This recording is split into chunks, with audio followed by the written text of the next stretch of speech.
À la veille de cette élection présidentielle au Cameroun, nous avons pensé qu'il fallait mettre un autre sujet sur la table, un sujet qui concerne de manière fondamentale le monde des médias au Cameroun. Quel peut être le rôle des médias au Cameroun pour une élection présidentielle au Cameroun de manière apaisée? Il n'y a pas mieux sur ce plateau que François Chanon pour passer d'abord la parole. Lui qui est journaliste depuis pratiquement près de 3 décennies.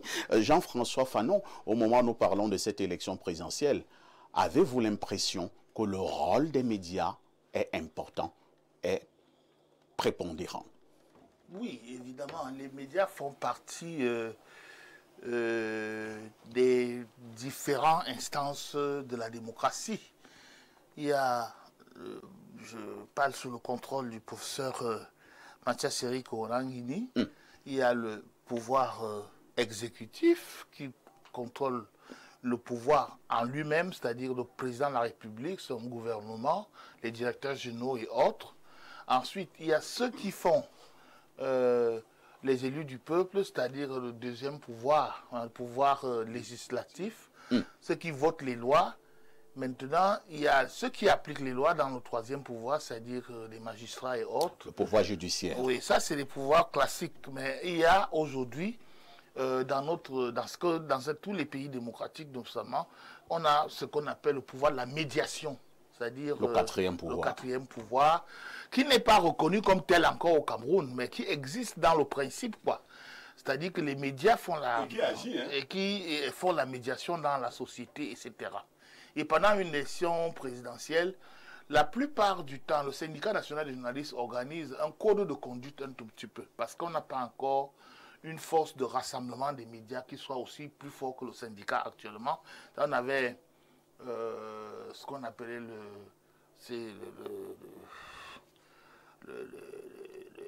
on a mis en place une organisation qui a fait de la léthargie un tout petit peu et qui ne fonctionne pratiquement plus. Mais nous sommes tous syndiqués et nous sommes organisés par des associations. L'Union de la presse francophone, dont moi je fais partie par exemple. Mais c'est UPF qui est sujette quand même à plusieurs mots. Débat parce que on parle d'une caporalisation du pouvoir aussi de ce côté. Oui, ça arrive. C'est une affaire de la presse gouvernementale, Jean-François Chanon. Très souvent. Et donc il perd en crédibilité. Je suis membre du bureau. Donc il perd en crédibilité. Et donc je suis conseiller de Madame la Présidente. Donc nous essayons un peu de voir comment faire. Mais actuellement, il y a une organisation, vous avez vu un cher aîné qu'on appelle Eric Tindier qui a fait une lettre aux médias pour dire qu'il est nécessaire que les journalistes s'organisent, pas pour dire qui peut être président, mais faire quand même un profil général.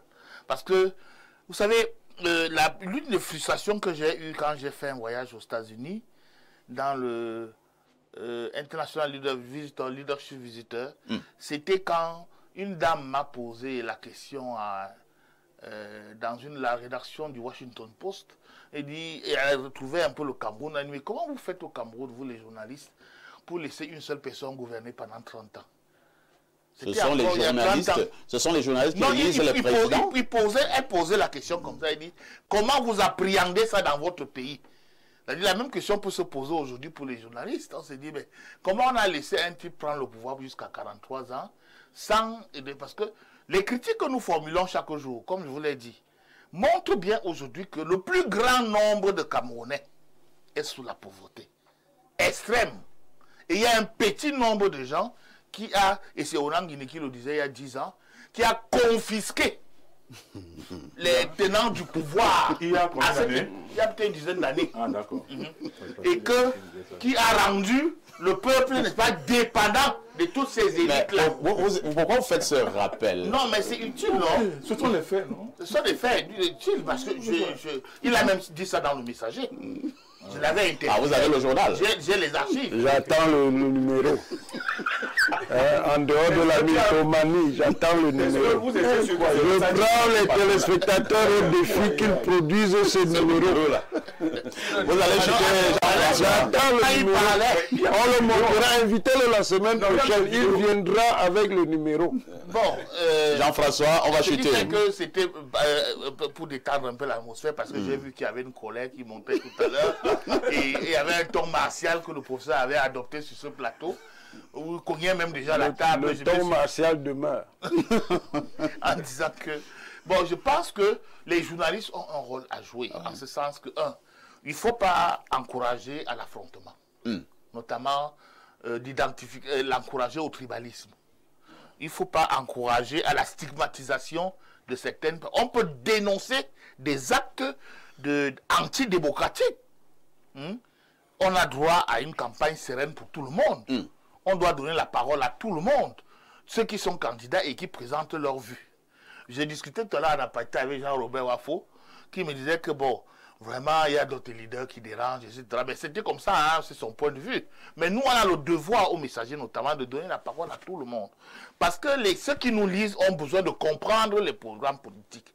Les Camerounais ne sont pas, ils sont tellement encore, j'allais dire, dans une situation de dépendance à la misère, à ce que le père appelait un peu la perpétuation de la paupérisation anthropologique. Quand vous ne pouvez pas manger au Cameroun 2 fois par jour, c'est assez rare dans les familles.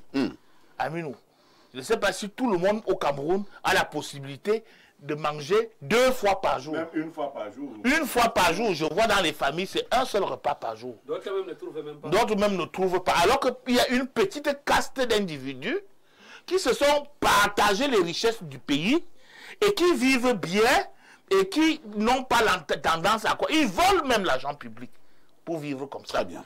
Ils menacent même les gens. Oui. Et nous, les journalistes, on a donc le droit de dénoncer ces choses-là. En disant que, mais attention, il faut une rééquilibration, il faut une réorganisation, il faut réécrire notre société. Et le dire n'est pas appelé à l'insurrection. C'est plutôt dire que il faut que les Camerounais eux-mêmes pensent à faire des bons choix. Faire des bons choix. Parce que dans tout pays normal, quelqu'un qui a fait quand même 43 ans au pouvoir, il peut encore peut-être donner. Mais de manière réelle, les gens se disent que est-ce qu'il peut encore donner plus qu'il a déjà donné. Et les journalistes analysent ces situations-là. Et le dire ne veut pas dire que on va nous mater. Non. Très bien, c'est compris Jean-François Chanon. On va passer la parole au professeur Ouenangini, vous qui êtes justement l'ami des médias au Cameroun. Professeur, à l'approche de notre élection au pays, quel devrait être le rôle des médias? C'est vrai que Chanon a commencé déjà à le dire, mais quel est votre regard? Nous avons la nette impression que depuis un certain temps, les médias sont bousculés, les médias sont accusés, les médias sont étiquetés. Quel devrait être le rôle des médias à l'approche de cette élection au Cameroun? Dans un espace public assaini, le rôle des médias serait simplement de servir de cadre du débat entre les différentes forces politiques par rapport à l'échéance électorale à venir. Mais bon, en réalité, c'est trop beau. Les médias aujourd'hui sont des forces qui sont impliquées dans le jeu. Et vous avez vu un parti politique ici clairement étiqueter des médias en les considérant d'être des médias tribalistes pour la simple raison que ces médias ne semblaient pas partager leur orientation politique. Donc ça veut dire que dans l'espace politique, il y en a qui considèrent que les médias doivent simplement être à leur service. Bon, bien entendu, dans un cadre de démocratie républicaine, ce n'est pas ça la perspective, ce n'est pas ça le rôle que les médias doivent jouer. Les médias doivent être un espace ouvert permettant aux différentes forces politiques de proposer aux Camerounais leurs orientations, leurs visions sur l'élection présidentielle, et ça devrait être ça. Et cela doit se faire dans le sens de la responsabilité, non dans une logique qui consiste à pousser le pays vers le chaos, puisqu'on veut entendre que le Cameroun, il n'y aura pas de chaos au Cameroun. L'ordre régnera. Professeur Ouenangini, personne n'est partisan du chaos quand même, hein. Moi je pense. Nous sommes des citoyens qui ont le devoir. Ça vous dérange en quoi qu'on dise qu'il n'y aura pas de chaos? Vous le disiez de manière sentencielle. Mais je ne vous m'adressais pas à vous, monsieur. Bon, sauf si vous vous sentez concerné. Non. Je répète, il n'y aura pas de chaos au Cameroun. Ah, donc, on est passé du chaos lent à il n'y aura pas de chaos. J'avoue que ce n'est pas la problématique si vous aviez de cette émission. l'intelligence pour comprendre ce que c'est que le chaos lent, monsieur Wafo, si vous aviez l'intelligence. Ah bon? Je passe donc justement la parole à Robert Wafo. Robert Wafo, s'il vous plaît, un peu de calme sur ce plateau, c'est moi qui modère. Robert Wafo, certains médias au Cameroun sont soupçonnés de soutenir très ouvertement certaines candidatures. Alors, si cela est établi, est-ce que c'est également cela le rôle des médias? Non, mais ce n'est pas le rôle des médias. Ce n'est pas le rôle des médias que de soutenir une candidature. Mais je crois que c'est Jean-François Chanon qui a parlé de la dépendance à la misère. Qui entretient cette dépendance à la misère? C'est le pouvoir, c'est le régime Yaoundé, c'est le régime de Yaoundé. Mais monsieur Jean-François, je vous ai demandé en offre, est-ce que le quotidien, le Messager, reçoit ce qu'il appelle l'aide publique à la communication privée? Vous m'avez dit non, non? Alors, mais vous trouvez ça normal? Vous trouvez ça normal? Non, pour nous, c'était une option. Pour recevoir l'aide, il faut d'abord demander. Est-ce que le Messager demande souvent cette aide? Non, nous, on ne demande pas. Donc, si le Messager ne demande pas, il ne peut pas recevoir. Je vais vous dire comment on a résolu ça ailleurs. Non, s'il vous plaît. Oui, Chanon. Simplement. L'option a été prise depuis plus Ndiaoui. On a estimé que on doit financer la démocratie. Et les médias font partie de la démocratie, comme on finance les partis politiques et autres. Donc, l'aide publique, si on peut l'appeler ça comme ça, doit être l'objet d'une loi qui part de l'Assemblée nationale. Bon, pour permettre, au nom d'une note simple du ministre de la Communication. C'est pour cela qu'on estime que ça, c'est le dépannage entre amis. Non, mais que nous, le terme aide publique à la communication privée, les gens ne sont pas demandiens. C'est-à-dire les médias ne sont pas dirigés par des mandats. On doit parler de subventions. Une subvention pour des conneries ici dehors dont on ne voit même pas les réalisations. Parce que le rôle des médias, la presse, ainsi que la télé, machin et tout, c'est-à-dire qu'ils jouent un rôle. C'est-à-dire les médias ont une mission de service public. Informer, éduquer, divertir. Mais ce n'est pas avec les cailloux qu'on le fait. D'abord, prenez d'abord seulement l'aide, ce qu'on appelle l'aide, parce que moi, dès que le professeur Moïse Kamto arrive, on parlera donc de subvention. Prenez seulement le montant de l'aide publique à la communication privée. L'année passée, c'était combien? 140 millions. Et les enquêtes que j'ai faites trouvent qu'on a débloqué que 40 millions. On espère que vos enquêtes sont, sont vraies. Écoutez, le FCC ne dit rien pour rien. Nous devons être solidaires sur ce plateau. Non, mais la preuve, écoutez, qui va tous nous entraîner. Quand l'honorable, écoutez, écoutez, je ne connais rien des enquêtes là, donc je ne suis pas écoutez, quand le député... Ça signifie qu'il y a 100 millions qui ont été détournés. Mais c'est la déduction, non? Ah non, je ne peux pas... Vous avez les preuves. Je dis, il y avait les preuves et quand nous avons commencé, M. Chanon, j'espère que vous avez les preuves de vos propos. Laissez-moi finir. Quand nous avons commencé avec le Covid-Gate, il y a des gens qui ont dit la même chose. Non? Quand l'honorable Ninthieu a commencé à dénoncer... Et qu'est-ce que vous avez dit de Survival? Écoutez bien, l'honorable Ninthieu, quand il a commencé avec le Covid-Gate, avec les chiffres à l'appui, plusieurs personnes ont dit sur des plateaux de télévision, dont M. Onang, il a dit que c'était des fakes. Il a dit que c'était des fakes.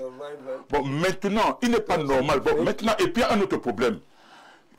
Qu'est-ce qui peut justifier que, alors que la CRTV joue le même rôle, a une mission de service public, que Info TV par exemple, que toutes les autres chaînes que moi je ne vais pas citer, qu'elle soit la seule chaîne à recevoir la redevance audiovisuelle?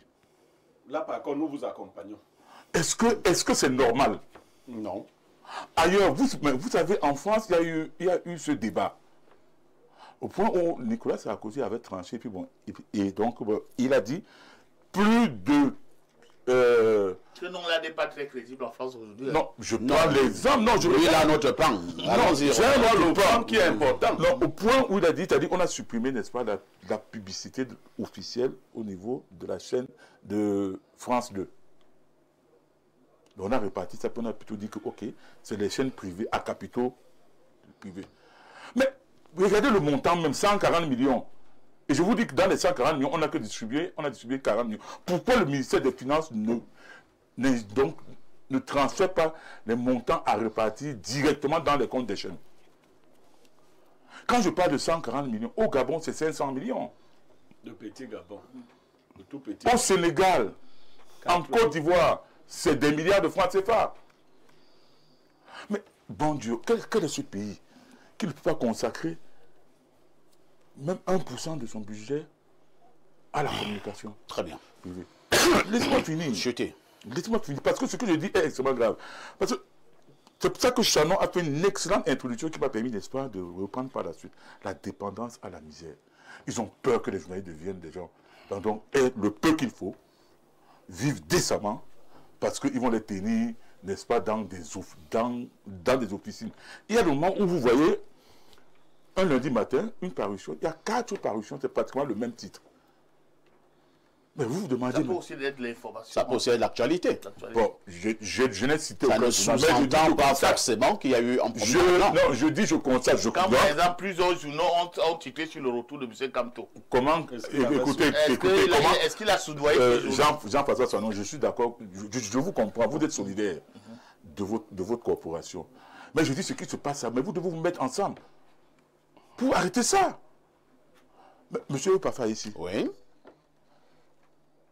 Est-ce que Info TV reçoit quoi que ce soit comme subvention? C'est pas possible aussi. Est-ce que j'ai enquêté dans d'autres chaînes de télévision? C'est encore la presse. Hein. Mais c'est écrit, c'est public, non? Et même, justement, Info TV, l'année dernière, a eu 1 million. 1 million. Mais, en fait, tout ce que Dieu donnait comme média a eu 1 million. Non, mais lui m'a dit que Info TV n'a rien eu.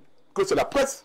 Oui, je parle de tout. Mais est-ce que vous trouvez ça normal? Et pendant ce temps, écoutez, pendant ça, il y a des lignes. Il y a plein de lignes là.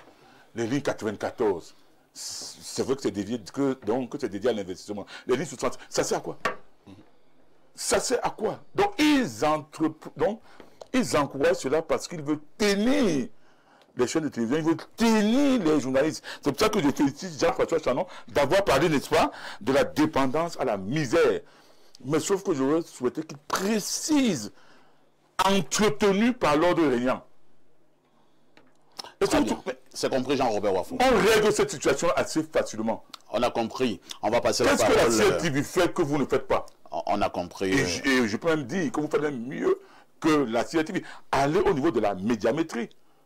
Allez au niveau même pour voir le nombre de vues. Mais sont eux qui ont tout seuls. Cameroun Tribune a tout pratiquement. Non, il faut qu'on arrête ça. Nous n'allons pas tuer les confrères. Non, moi, j'assume ce que je dis. Je vous ai suivi. On va passer la parole à Pierre Blériot. Il faut à tout prix financer également, donc accorder des subventions aux médias privés. On l'a compris. C'est extrêmement important. On passe la parole à Pierre Blériot-Niemek. Pierre Blériot, comment les médias au Cameroun devraient se comporter pour un processus électoral apaisé? Parfois, ici, Robert Wafou, qui est l'ami des hommes de médias, hein, il faut le dire. Lorsque vous voyez quelqu'un comme le PDG de Nevin, qui a 2 presses, qui a une télévision, et qu'on vous dise que dans tout le personnel, parce que c'est à peu près 100 personnes, il a reçu à tout casser 1 million de francs. Incroyable. Ça signifie que ça ne peut pas envoyer la presse. François Chanon est là. À l'imprimerie. Les salaires. Non, n'entrons pas dans les salaires. Tu ne peux pas faire 2 mois d'imprimerie dans ces conditions-là. Cette question, elle est majeure. Qu'est-ce que les médias peuvent faire? Les médias peuvent faire ce que des gens comme Éric Tindjé ont commencé à faire. Au lieu d'être partisans, parce que ça, il faut dénoncer les médias qui prennent fait et cause pour un candidat, ou qui font de la surenchère contre d'autres candidats. Si un média décide de parler de manière améliorative d'un candidat tous les jours, tous les dimanches, on peut dire qu'il a pris fait et cause pour ce candidat. Ce n'est pas le rôle des médias. Non, mais si le candidat également crée l'actualité. Il se sent concerné. Bon, maintenant, Wafo, tu vois ce que tu viens de dire. Nous parlons bien du rôle des médias. Oui. Ils ne doivent pas être partisans. Ils peuvent, à la limite, je prenais le cas du travail fait par Éric Tindjé et d'autres comme le docteur Moussi, définir des profils indiquer aux Camerounais. Parce qu'un bon profil profiterait à tout le monde. Et moi, j'ai été séduit par le profil qui a été indiqué là. On dit que ce candidat doit éviter de susciter des soulèvements communautaires. Mais est-ce que ce n'est pas bon? Bon, si on retrouve dans un candidat... On voit déjà les candidats qui sont éliminés. Non, moi je ne connais... Alors, les médias doivent tenir ce genre de raisonnement. Mais les médias doivent aller plus loin. Les médias doivent éviter d'entretenir les foyers de tension. Lorsqu'un foyer de tension existe déjà, les médias doivent contribuer à peser.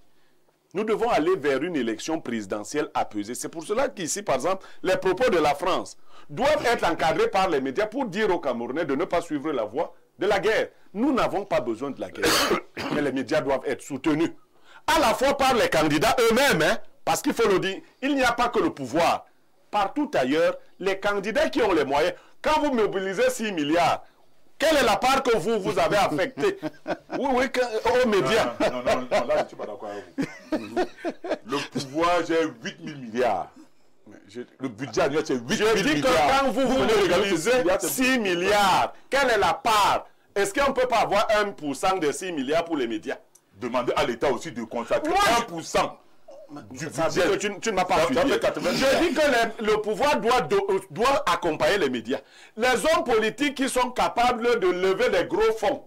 Vous venez sur les plateaux de télévision parce que vous pensez que c'est vos belles paroles qui entretiennent les caméras. Ce n'est pas l'argent de ceux qui nous dirigent. Non, ailleurs. C'est l'argent de l'État du Cameroun. Non, ailleurs, les candidats de distribution. Ailleurs, les candidats de l'élection mettre des budgets également à la disposition des médias dans le sens de les accompagner. Les médias ont besoin d'un minimum. C'est l'enfant mal aimé des 4 pouvoirs. Ils n'ont rien à l'Assemblée nationale qui avait voté pour eux. Ils n'ont même rien même pour recevoir les opposants que vous êtes sur leur plateau. Ils n'ont rien. Je prends l'info. Même le pouvoir lui-même. Finalement, on leur demande de faire du sacerdoce que personne d'autre ne fait. Merci Pierre Blériot, tout en demandant encore à notre cher technique de nous mettre en connexion avec le professeur Félix Zogo pour son intervention concernant la dernière. Amadou, nous parlons. Nous sommes d'accord que vous qui êtes un homme politique, vous ne pouvez pas faire passer le message si vous n'avez pas d'apport des médias pour le respect. Avez-vous l'impression que jouent réellement leur bon rôle pour que l'élection au Cameroun se passe dans la paix et dans la transparence? Oui, monsieur Parfait. Il y a certains médias, moi-même, on m'invite là, je ne parle même pas. Comment ça? Mais bien sûr. Parce que moi, comme quel média? Non, je ne vais pas donner, je ne parle pas. Ça, c'est... Non, tu dis. Après, tu ne je ne parle pas. Et même il se connaît. Il m'invite, je ne parle pas. Parce que je n'aime pas les débats pour insulter tel affaire. Moi, j'aime les débats. Moi, j'aime les débats de développement. C'est ça. C'est ça. C'est ça. Moi, j'aime les débats de développement. C'est-à-dire quoi, monsieur Parfait? Le président est en train d'organiser en 2026 Congrès mondial du commerce. Les médias doivent accompagner. On doit nous éduquer. Ce n'est pas quelqu'un qui est en train de boire, vous lui filmez, ou quelqu'un est en train de bagarrer, vous filmez. Ça n'est pas de jouer au PMUC. Vous filmez. Les pays n'avancent pas. Vous comprenez? Aujourd'hui, si ce qu'on vous donne 140 millions qu'on a prévu, c'est petit. Normalement, vous devez faire les requêtes. Vous tous, si les autres ne veulent pas. Info TV peut faire requête. Non, c'est ce que j'ai dit. Ils ne veulent pas l'argent de l'État. Ils prennent la pellicule 5 000, 5 000, 20 000 sur le papier. Comment ça se passe? Donc ça, n'est pas une vie. On doit appeler nos partenaires, les investisseurs. Parce que quand on s'assoit, on parle, on salit les Camerounais, même les investisseurs ne viennent pas. Et aujourd'hui, il y a les gens que, comme je vous ai dit, que même s'ils me donnent même 100 millions, ils me disent que viens sur mon plateau, je ne pars pas. Parce que je n'aime pas salir. Donc, je pense que les médias doivent être accompagnés.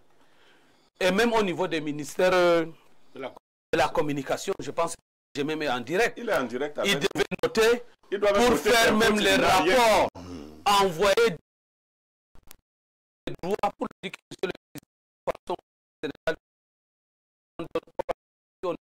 mais ici,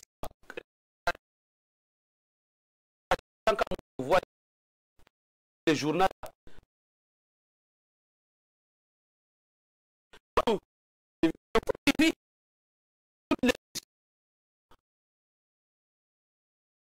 quand je vois pour le problème de l'eau, je vois les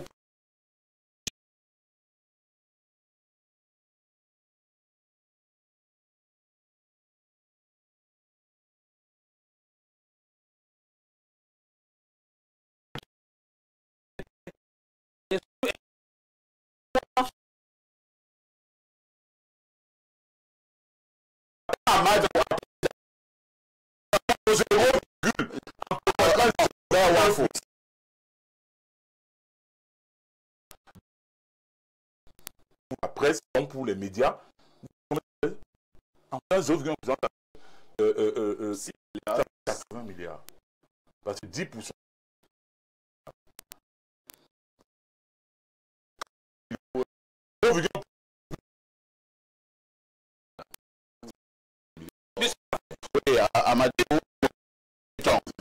Quand une proposition, quand il demande, c'est normal de faire une proposition. Pas la manière que quelqu'un va critiquer, quelqu'un va. Quand tu insultes là, comment la personne peut te donner? Quand le l'aide, on a enlevé deux. Quand c'est arrivé, il a regardé, il a dit non. Appelez les autres aussi, mettez les. Donc, ce n'est pas parce que quand on t'a critiqué, tu vas dire que non, tel là, je vais lui barrer, tel, je vais. Non. Il faut que l'État accompagne. Si cette année, élection présidentielle, là, si on peut donner même 5 milliards aux médias, ça peut aller. Parce qu'il y a quelqu'un même qui s'assoit là, qui prend même plus de 5 milliards. Et alors que vous faites de bons travail. Donc, moi, c'est ça que j'aime, qu'on vous accompagne. Et surtout Info TV. Là où, à tout moment, quand Info TV... Merci pour cette plaidoirie. Merci pour cette plaidoirie à l'endroit d'Info TV. Lisons encore ces nombreuses contributions de téléspectateurs. Bonjour à toute l'équipe d'Info TV. Je contredis M. Wafo en rejoignant le professeur Ouanangini lors de Reniera au Cameroun. C'est Frédéric Woussou depuis Olembe qui envoie cette contribution. Un autre message ce dimanche. Alors que dit le téléspectateur? Les médias comme canaux d'influence gouvernementale, CRTV, radio et télévision publique et Cameroun Tribune sont contrôlés par l'État. À l'approche de l'élection, leur ligne éditoriale tend à refléter les intérêts du pouvoir en place, favorisant souvent le discours pro-régime et discréditant les opposants. Une enquête révèle que 65% des électeurs croient encore à tort à l'objectivité des médias publics, soulignant l'impact de cette partialité sur l'opinion des citoyens. Pour garantir une présidentielle juste et transparente en octobre 2025, le Cameroun doit favoriser l'indépendance éditoriale en limitant l'ingérence des médias d'État, renforcer et soutenir les outils de fact-checking et la formation des journalistes, assurer un cadre juridique clair protégeant la liberté d'expression sans menacer les lanceurs d'alerte, mobiliser les citoyens via des campagnes de sensibilisation à la consommation critique de l'information. En somme, les médias peuvent jouer un rôle de gardien de la démocratie au Cameroun, mais cela exige un engagement collectif. Journalistes, régulateurs, société civile et citoyens doivent collaborer pour créer une culture médiatique saine et résiliente. Nous allons prendre d'autres préoccupations. Allons au plus 33, c'est la France. Bonjour le plateau. Haïti ne deviendra parfait que le jour où il aura le courage de déshabiller la criante hypocrisie de Ouanangini. Comment un panéliste se présente dans votre émission comme, bon vraiment, là vous passez aux insultes. Et là, moi, je saute. Parce que moi, je suis dans le débat républicain. Ici, on n'insulte pas. On construit.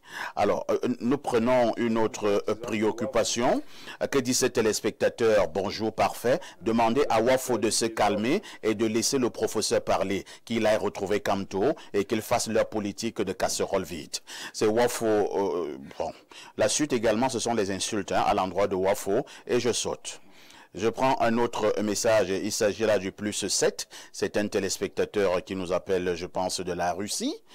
Alors, je contrôle rapidement. Oui, c'est la Russie. Que dit le téléspectateur de la Russie? Bonjour et bon dimanche à vous. Les gens disent que Paul Biya a fait 40 ans au pouvoir, mais ne disent pas que Maurice Kamto a fait 7 ans au pouvoir. Et dans les 40 ans, il a ses 7 ans de responsabilité comme ministre délégué. Il a été vice-recteur, sa femme a été ministre, il a été doyen, pas vice-recteur. Sa femme a été ministre pour plénipotentiaire. Monsieur Zonga a vendu les élections, personne n'en parle. Aujourd'hui, ils veulent fustiger le professeur Owenangimi.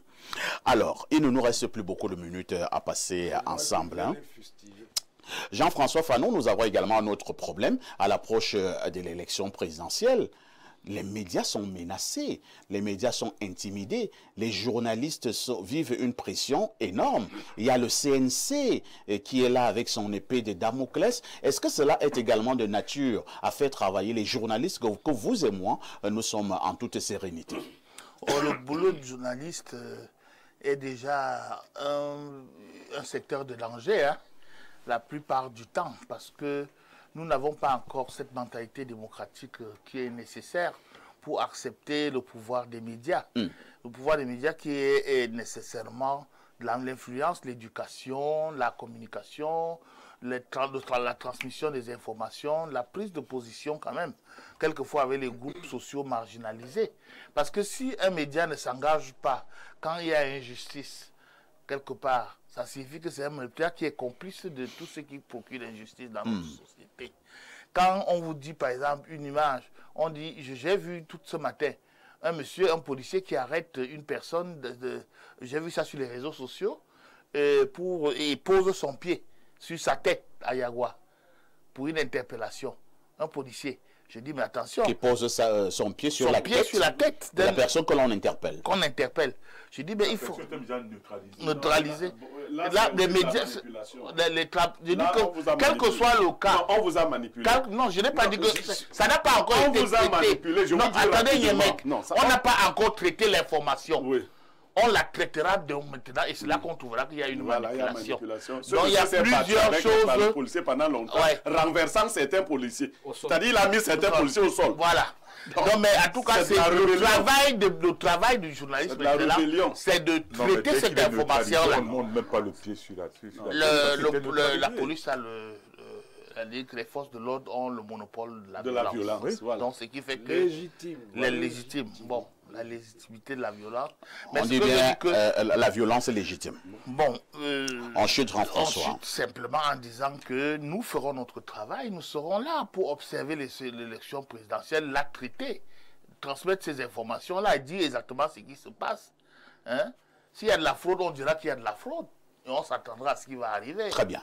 Professeur Owenangimi, Info TV, naturellement, ne va pas tomber dans une espèce d'auto-glorification, mais on peut quand même reconnaître que sur Info TV, nous faisons un effort pour, dans le cadre qui voudrait que nous puissions accompagner cette élection présidentielle au Cameroun, nous faisons un effort d'équilibrer l'information en invitant justement les militants de tous les bords, en invitant ceux qui soutiennent le régime, en invitant ceux qui sont au niveau de l'opposition. Nous faisons un effort pour que tout le monde ait son mot à dire. Voilà pourquoi justement nous sommes sur libre expression. Est-ce qu'un média comme celui-là ne mérite pas d'être félicité et certainement également ovationné? Bien entendu, tous les médias qui permettent l'expression civilisée, je dis bien civilisée. On souligne civilisé. Oui, oui. De la diversité d'opinions dans le cadre de l'échange républicain doivent être félicités et encouragés. Et à ce titre, Info TV le mérite parfaitement. Ça n'a pas empêché qu'un certain parti vous indexe parce que vous ne teniez pas son propos. Vous voyez que l'effort d'être républicain n'est pas partagé par tous. Merci, Jean-Robert Wafo. Nous parlions donc du rôle des médias. En dernière prise de position pour vous, qu'est-ce que nous devons retenir? Non, mais je le dis, il faudrait que l'État subventionne. Le terme aide là, je n'aime pas ça. Les gens font comme si ce sont ceux qui nous gouvernent qui sortent l'argent de leur poche pour donner à la presse, donc à la communication privée. Le terme est d'ailleurs péjoratif. Oui, il faut mettre subvention. On subventionne même des choses ici qui ne servent à rien. On subventionne même, l'argent est même débloqué et puis on ne sait même pas où ça part. Et de deux, le ministre René Manessa a dit, c'est-à-dire je parle du ministre de la communication, c'est un homme de tempérance et de pondération. Il doit vérifier, donc au niveau de son ministère. Mais il n'a pas donné les 100 autres millions. Hein, c'est peut-être que il doit... Dans sa tempérance et sa modération, il a confisqué 100 millions. Je dis, je l'interpelle encore une fois de plus. Qu'il donne les 100 millions. Qu'il donne la liste. Ah, d'accord. Qu'il donne la liste des organes qui ont bénéficié de ces 140 millions, entre guillemets, pardon, parce qu'il m'est revenu que c'est plutôt 40 millions. La liste et les montants. Et ce sera facile de faire l'arithmétique. Oui, et ce sera très facile. Et de deux, que cet argent ne soit plus distribué par le ministère de la Communication. Est-ce que tu crois que l'argent doit être distribué par qui? Tu crois que le ministère des Finances envoie directement. L'argent qu'il distribue, déjà, il le distribue bien. Je suis dans ce dossier. Mais vous ne pouvez pas retirer à un ministère ses compétences. Vous m'amenez ailleurs. Il faudra donc que dans chaque ministère, vous alliez dire au ministère des Finances. Non, non, c'est pas lui qui paye. Qui est le grand argentier? Non, non, chaque ministère gère. C'est inscrit dans le budget. Nous sommes arrivés au terme de ce programme. C'est inscrit dans le budget de l'État qu'on gère ça. Nous sommes arrivés au terme de ce programme. On appelle quelqu'un, voilà ça en main, on appelle l'autre. Monsieur Jean-Robert Wafo, il faut une traçabilité. On vous a suffisamment compris, tout en espérant que vous avez les preuves de tout ce que vous avez dit sur l'argent concernant l'aide publique à la communication privée. Merci au professeur Owenangini qui reste notre invité permanent. Merci à Amadou Aminou de l'ANPC qui est également là ce matin. Il fait partie du G20, parti qui soutient le président Paul Biya. Oui, monsieur Parfait, je vous remercie. Et je dis un grand bonsoir à ministre Sadi. J'espère que ce que Wafo dit aussi, peut-être des fois il peut avoir aussi raison s'il a le justif. Parce que s'il y a, s'il y a un ministre que moi je respecte, c'est un homme de tempérance et de s'il y a un ministre que je respecte, qui est le plus pauvre au Cameroun même, c'est Sadi. Parce que lui, c'est quelqu'un qui est comme ça. Vous comprenez? Il ne me connaît pas comme ça, monsieur Parfait. Mais j'analyse, je sais. Vous voulez dire c'est quelqu'un qui est droit. Vous comprenez? Merci. Voilà, donc c'est pour vous dire. On recommence à l'émission. Merci à Robert Wafo. C'est terminé. Merci à Pierre Blérou-Niemek. Merci également à Jean-François Chanon. Ne ratez pas la première rediffusion de ce programme. C'est ce soir à partir de 21 h. Demain, la deuxième rediffusion à partir de 14 h. On remercie toutes nos équipes techniques, mais également rédactionnelles. Je souhaite à tous et à toutes une bonne fin de semaine. Néanmoins, je vous pose une question. Avec tout ceci, que faites-vous encore ailleurs?